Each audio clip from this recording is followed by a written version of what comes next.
crazy. I was talking and I thought I hit the beginning for the video, but the crazy part is this, man. To all the naysayers of the jab and 19. I mean, they've been getting hit the most.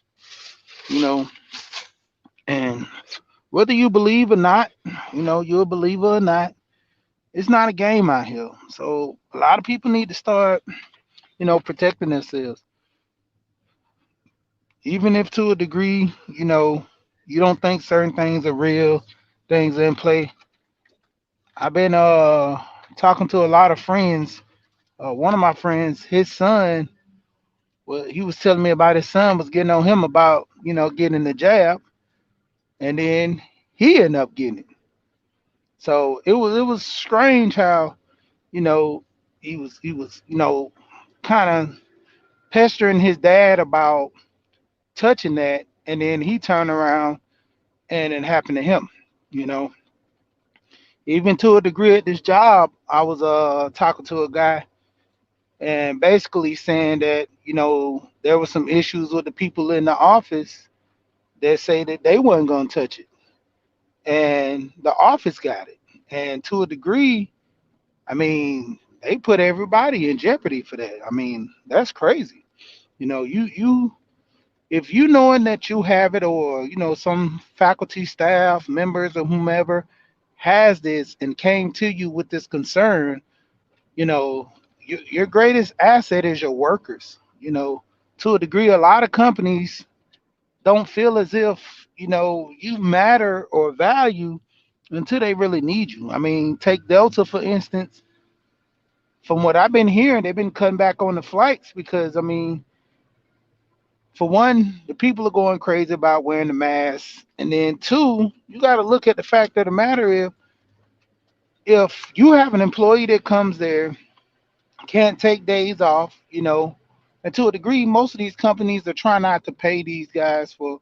I mean, because like this is something to where who are the proper channels to go to, you know, and a lot of people don't know how to, run down the fact of who you're going to be dealing with in this instance when something like this occurs. Going to the state, going to human resources in the company. Like, how can you handle this? What if you're a small company that don't have, pretty much human resources department, and it's mom and pop? It's all in house. Then you'll have to go to the state. Then if the state don't pick it up, you just pretty much have to quit. And to a degree, that's what a lot of people are doing. You know, some of the jobs are only, thinking about their overhead because a lot of companies lost a lot when this issue first happened. So, to my degree, I'm not going to be too long on this, but just for the most part, trying to get people to get informed and take care of themselves, man, because when you get into this realm, you know, either you got the job or not, you can still get it, to the degree, wash your hands, wear your mask, take care of yourself. And, like I say to the naysayers that don't want to wear the mask, cool. Don't have a problem with it. But, have an understanding, man. I haven't got it yet. People around me got it. Um, but to the degree I haven't got it yet. So, I'm rather safe. I'm better safe than sorry. Especially when I go around people that just be coughing, and I'm working in an environment to where I have to be in contact with people. So I prefer wearing a mask because of a lot of people just aren't responsible. I mean, even before this C-19 happened, you had a lot of people just coughing in people's face. I mean, come on, that's like that's even more disrespectful and stuff. But to a degree, man, all the naysayers, man, just be responsible. Wash your hands. Even if you think it's real or not, protect yourself. You know, and now that people are starting to realize it's real, now they're saying that there are home remedy cures. I mean, to the degree if you can find one, cool. If not, still, like I say, now you know it's real. Now you know how to handle the situation. Because we went through a whole 6 months or more thinking that it wasn't real until people start dropping. And push this in before I leave. That's why I put the life insurance up there because that's important, man. I mean, who knew that this would happen? And all the people who didn't have insurance, you know, they're gone. And for the people who had policies, nobody knew. Goes back to the state. Every year there are so much in Social Security, properties, bank accounts, assets, all go to the state due to a lot that people just don't have the knowledge of, writing a will, getting a trust, you know, staking something to where if you're married or not, divorced, that everything could be rationed the way you want it to. As far as my money, I was talking to my wife about this. But the life insurance, the kids are gonna get a percentage. She's gonna get a percentage. And listening to Gabe the Brook, I think it's was the Bronx Legend, yeah. Gabe the Bronx Legend channel.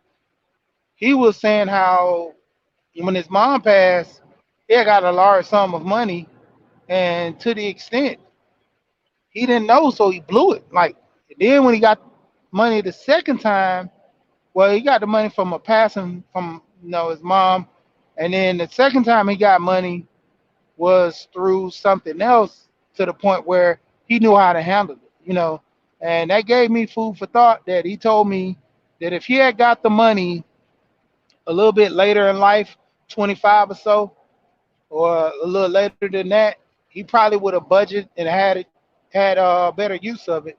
But he said he bought out, got a car, and ended up getting a bad deal on the house. Him and his family brothers, I think, all went in on the house, and sweet deal, but it came with all the problems, you know, and they didn't know. Get an inspector when buying that house. So, like I said, it was a lot of little situations that was going on, and to the degree you figure this out over time, you know, and that's why I always keep talking about the knowledge, man. Knowledge yourself, gaining the knowledge is, pretty much the key when you enter in, your adulthood. You should be learning all you can, you know. That's why I say everybody keeps complaining about things. This is the internet, man. There's no reason why you should be sitting here complaining about you not having certain things. This is the internet. And when having the internet, you know, look it up. Look it up. I seen a lady, she was talking about she graduated from the what is it? GTS. She graduated from GTS. Google that shit academy. Google that shit college. And it was funny because she's right. And I always talk about this. If I was never taught, about life insurance, that was one of the main things. I was taught more about life insurance than I was talking about getting a house. You know, there were, a couple of people in the family all had houses, because I mean, the funny part is my family comes from the country, man. So, it was a network for us to actually deal with each other. Even when coming to the city, all the family members start moving to the city. My granny was the last one to stay down there in the country, and she wasn't trying to leave. But when she got too old for, for her to take care of herself, she had to come up. I think she was about in her, granny was about 60, 60 or 70 some years old before she came to stay with us, you know. And it was crazy. I mean, I love my granny, man. But the point of it was, she always told our family, get your life insurance because you don't want to be a burden to nobody, whether you're married or not. My uncle didn't have no kids, but he had his life insurance. He wasn't a burden. when he passed, like I always talk about me being over his estate, you know what I'm saying, and handling things. So, like I keep, pushing this life insurance, man, be prepared because C19 let us know, man. I mean, you don't live forever. So, shout out to Alonzo once again. I always pick up Alonzo for life insurance, man. Like I said, I actually got some policies from. I got two policies from him, so actually things to benefit. But till next time, like I say always, we here.